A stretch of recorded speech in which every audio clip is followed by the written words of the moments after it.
इस वक्त पूरे पाकिस्तान में गैस, पानी और बिजली का बहरान शदीद तरीन हो चुका है। लेकिन कराची की तो बात ही निराली है। यहाँ पर गैस और बिजली के बिलों के नाम पर भत्ता वसूल किया जा रहा है।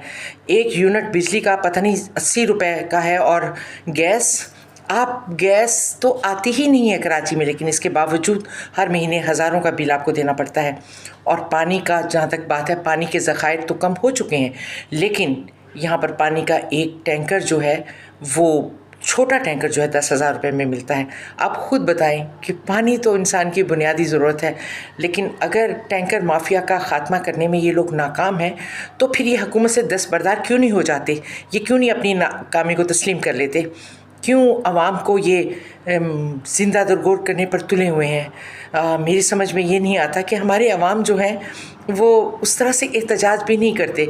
कल कराची में एक छोटा सा एहतजाज हुआ था, लेकिन छोटे से एहतजाज की कोई